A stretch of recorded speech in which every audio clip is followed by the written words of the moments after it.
All right, so we're on part 2 of our workspace folder, Photoshop hacks, and some of these other things. So we've got our 3 columns here. We got our graphics, and we're going to apply filters to them. Now, one of the hacks I like to do is if you've got these lined up, watch what I can do. I can group all of these into the top row. So I'm going to create a group, my layer window. So you click the little folder, create a new group. It sounded like group, but it's not. It's group. All right, and we'll call this top row.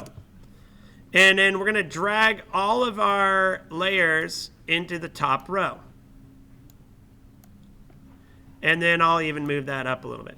So there's our top row. We've got a folder now that holds all of them. And rather than duplicate each layer, we can duplicate our group. And we'll call it bottom row.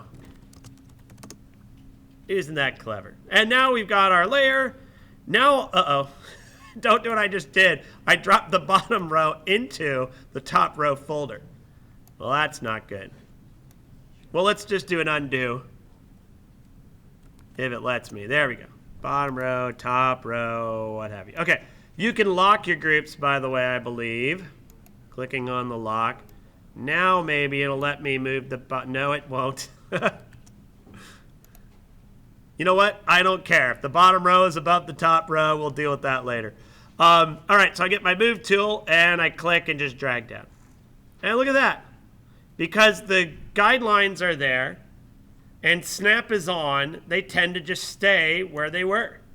So I drag it down, and now I've got all of my rows. I'm probably going to need a little bit more space because I'm going to want to label each of these, although this looks pretty decent. So what I'm thinking is I'm going to put my title here, and I'm going to start creating some subtitles. All my grid lines are almost in place. I just want to create one for this row of subtitles and this row of subtitles. I'm going to wait till we actually know what we're going to put into what layers, what filters we're going to add. So at this point, let's go ahead and get the title up. So I'm going to click on my horizontal type tool. I'm going to pick a readable yet interesting looking font. And then I'm going to start working on styling it. So you want to find a font that's going to be readable. Franklin Gothic Heavy is a very convenient one. It's already selected. It's right here. It's readable. Let's just go ahead and try it. I'm going to make it nice and large. We'll try a 60-point font. I'm going to click. What I'm thinking of doing is let's do one other little hack here. We're going to put a guideline just exactly in the middle of our screen. Now, I could figure out by doing some math what is half of the width of this screen, or I can change my rulers to be in percentages. So I click percent, click OK, grab a guideline and put it right at 50. It even snapped to 50. I love it. At least I hope it did. Looks like it did. So I click right here, so I'm snapping. And then look, I'm going to make it centered text. And I'll put on here, photo, shop, filters. However, I told you I'd like people to kind of avoid just the pure black and white. It's kind of been done before. It's default. That's what you would tend to do. Instead, I'm going to use my actual picture to guide me.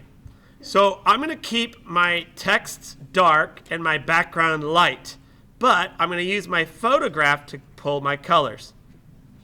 So I click on the color for the font. I pick one of these dark colors here. It is not pure black.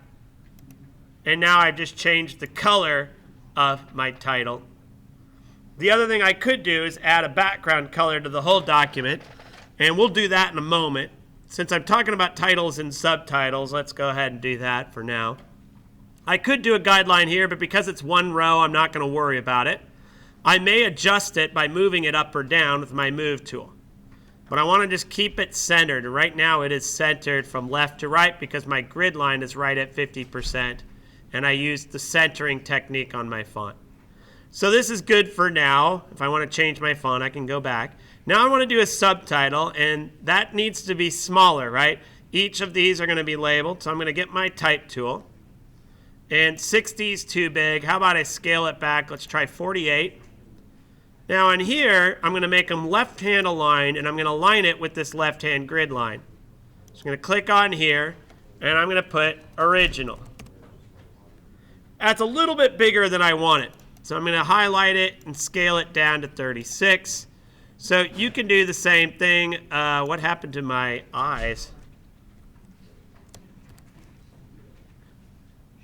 I don't like what happened there. That was weird.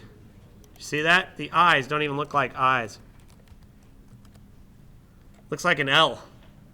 Maybe I won't use that font anymore. What is up? That is weird. Okay, well, anyway. It's okay to have a different font, but whatever, if you do it differently, pick one that might be right. Like I might do this Gothic medium. And now I can see the eyes. You get it? All right. And, oh, wait, there's nothing to get. Okay, never mind. All right, fit screen, original. Okay, that works. Again, I could try to center all of these, but if I, oh, look what I just did. I moved the Photoshop filter's title away from being centered. Let me go back, highlight this line, change it there. Good, we're back. All right, now, a couple things I want to go over is negative space, margins.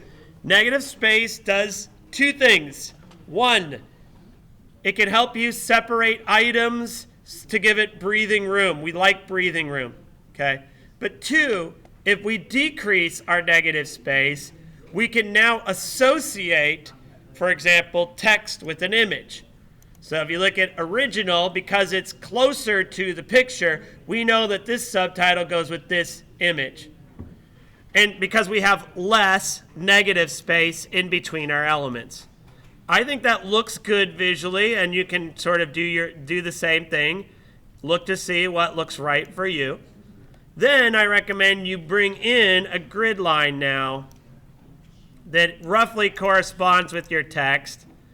Get your move tool. Make sure you're on the right folder here, or the right layer, and now drag it away, drag it back till it snaps on both lines, both the left and the bottom. Now we're really close to being able to do the next part of our assignment, which is adding our filters in. So let's go ahead and do that now. Now the way we're going to do this is we're going to focus on the top row, then we'll focus on the bottom. So I'm going to lock the bottom row, and I'm going to unlock the top row. Oh, there's one other thing I'm going to do. Actually, no, I think I'm good here. I want to make sure that the grid, that all my text lines up here, but I also want to do the same technique down here. But I'll wait till I get there to do it. So I open up the top row. Oh, I'm going to unlock the top row group. Click on, now layer 1 is the original image, so I'm not going to apply any filters. So I might as well lock that because I don't want to touch that anymore. And I might want to take this and line it up down here so this one is attached to there. I'm going to click both of these, link them together, and now both the text and the image are linked together. You can't pull one away from the other. See how I did that? I'm going to click layer 1 copy, which is the middle one. I'm going to go to filter, and now I'm going to pick a filter. Now this is part of the assignment I gave to my students. So let's look at stylize, for example, and I'll look at diffuse. So diffuse, I've got different versions, darken only, lighten only. I can do normal. I can do this anisotropic, and I don't like that, so I'm just going to cancel that and try another. So the idea here is to play around with some of these and see what options that you have.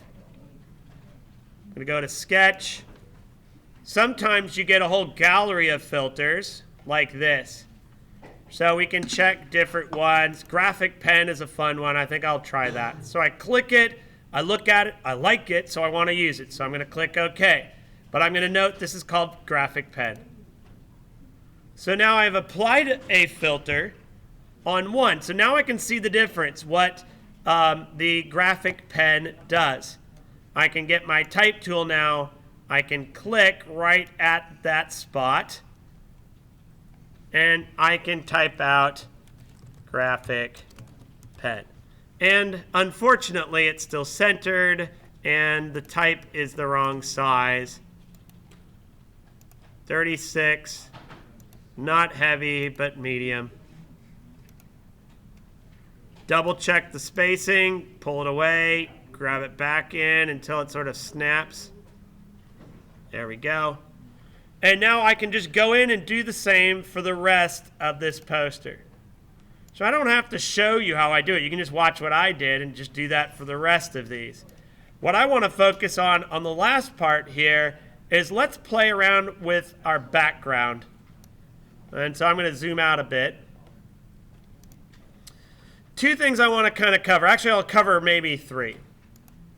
One, when you have a background, you could do a gradient for your background. It could be radial or normal. Or we could add a texture. The other thing is color. So really, color, texture, layer, gradients are the things I'm going to focus on. Number one, if we're going to do just color only, we'll start with the easiest. You want to go to your background layer, and you're going to want to unlock it by double-clicking it. Click OK. Now my background is editable. And what I can do is I can get another color. So I click on the color tool down here, and I'm going to pull my color right off of the peach. Click OK. Get my paint bucket. Bucket it in. Now I've got a color, and let's take a look at what it looks like when I do save for web and devices without all the guidelines.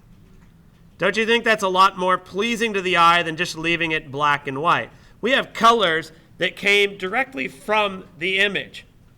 So it allows us to create a unique set of colors. We know that they go with the picture because they came from the picture.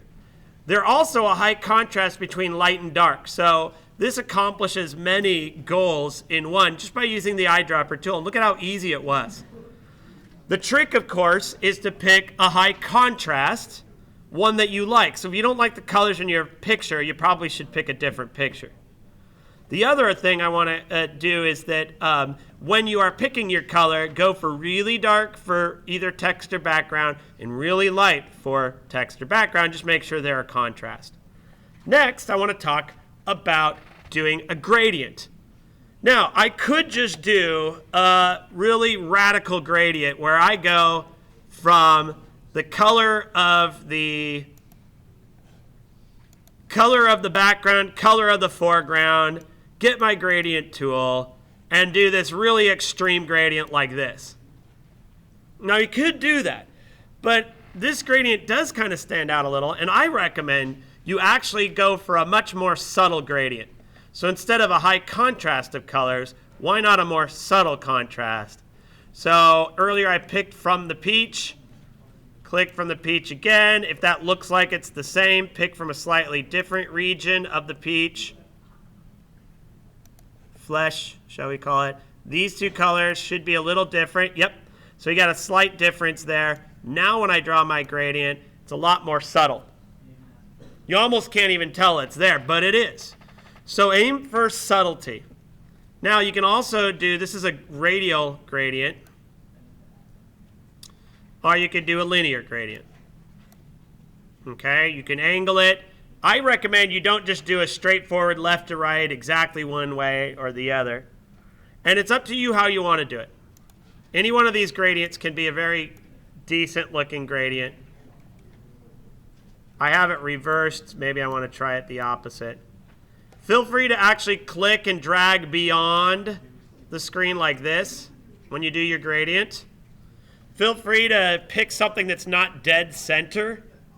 So this is dead center left or right. Maybe if I go about here and then I drag down to the far corner, let go, it's a little bit off-centered of a gradient. The last thing we can do is add a little bit of texture. For that, you go to filters again. And so there is texture. And we can choose one of these. Blur is another good one. Noise is another one you can do. Whatever you do, just go for the most subtle you can possibly find.